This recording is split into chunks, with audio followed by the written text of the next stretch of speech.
ఓం శ్రీ గురుభ్యో నమ. అందరికీ నమస్కారం అండి. జీవితంలో అకస్మాత్తుగా అనుకోని ఊహించని మార్పులు సంఘటనలు జరుగుతాయి. అవి ఒక్కోసారి జీవితాన్నే తారుమారు చేసేస్తాయి, లేదంటే తల్లక్రిందులు చేసేస్తాయి.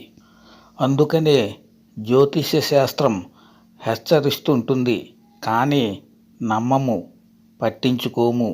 తర్వాత ఏంట్రా నా బ్రతికిలా అయిపోయింది అని నెత్తి నోరు బాదుకోవడం పరిపాటే. తరువాత ఏం చేస్తే ఏం లాభం చెప్పండి? ఏమీ చేయలేము. అందుకని ముందుగా జాగ్రత్తలు తీసుకుంటే బ్రతుకు బండి సాఫీగా ముందుకు సాగిపోతుంది. లేదంటే బ్రతుకు అష్టవంకర్ల ప్రయాణమవుతుంది. కాబట్టి నేను చెప్తున్న ఈ 4 రాసుల వారు చాలా జాగ్రత్తగా ఉండాలి. ఎందుకంటే ఫిబ్రవరి 17న సూర్యగ్రహణం రోజే చంద్ర సంచారంలో 2 సార్లు మార్పు జరగబోతోంది. అంటే సూర్యగ్రహణం నాడు చంద్రుడు తన రాశి మరియు నక్షత్రాన్ని రెండూ కూడా మార్చబోతున్నాడు. అందువల్ల నేను చెప్తున్న ఈ 4 రాసుల వారికి సమస్యలు రావచ్చు. కాబట్టి అశ్రద్ధ చేయక ఆలోచించండి. తగిన జాగ్రత్తలు తీసుకుని అప్రమత్తంగా ఉండండి. మేషరాశి వారికి సూర్యగ్రహణం రోజు 2 సార్లు చంద్ర సంచారంలో మార్పు రావడంతో సమస్యలు కూడా వచ్చే అవకాశం ఉంది. ఈ సమయంలో ఈ రాశి వారికి మానసికంగా చిన్నపాటి సమస్యలు ఎదురవుతాయి. ఆరోగ్యం కూడా కాస్త దెబ్బతింటుంది. వివాహమైన వారు కాస్త టెన్షన్ ఎదుర్కోవాల్సి ఉంటుంది. ప్రేమ జీవితంలో ఇబ్బందులు కూడా వచ్చే అవకాశం ఉంది.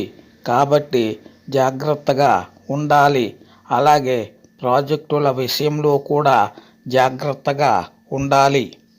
ఇక కర్కాటక రాశి వారికి సూర్యగ్రహణం నాడు 2 సార్లు చంద్రుని సంచారంలో మార్పు రావడంతో అశుభ ఫలితాలు ఎదురయ్యే అవకాశం ఉంది.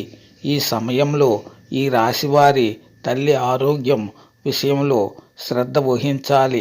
ముఖ్యమైన నిర్ణయాలు తీసుకునేటప్పుడు జాగ్రత్తగా ఉండాలి. ఆర్థికంగా కూడా ఇబ్బందులు రావచ్చు. కాబట్టి ఆలోచించి వ్యవహరించాలి. ఇబ్బందుల నుంచి బయటపడడానికి ప్రశాంతతను బయట మెడిటేషన్ చేయడం చాలా మంచిది. ఇక తులారాశి వారికి 2 సార్లు చంద్ర సంచారంలో మార్పు రావడంతో ఇబ్బందులు వస్తాయి. ఈ సమయంలో ఈ రాశి వారికి కుటుంబంలో సమస్యలు వస్తాయి. ఆర్థికంగా కూడా ఇబ్బందులు రావచ్చు. ఏదైనా ముఖ్యమైన నిర్ణయం తీసుకునేటప్పుడు జాగ్రత్తగా ఉండాలి. ముఖ్యమైన డీల్స్ను పోస్ట్పోన్ చేసుకోవడం చాలా మంచిది. 4వది కుంభరాశి వారికి ఈ సమయంలో ఇబ్బందులు రావచ్చు. చంద్ర సంచారంలో 2 సార్లు మార్పు రావడంతో పాటు కష్టాలు ఎదురవుతాయి. ముఖ్యమైన నిర్ణయాలు తీసుకోవద్దు. ఉదర సంబంధిత సమస్యలు ఉండొచ్చు. ఆర్థిక పరిస్థితి కూడా అంతంత మాత్రమే ఉంటుంది. తల్లిదండ్రుల ఆరోగ్యంపై కూడా శ్రద్ధ వహించాలి. ఏమవుతుందిలే అని తీసి పారేయకుండా ఈ 4 రాసుల వారు కొంచెం జాగ్రత్తగా ఉండాలి. శుభం.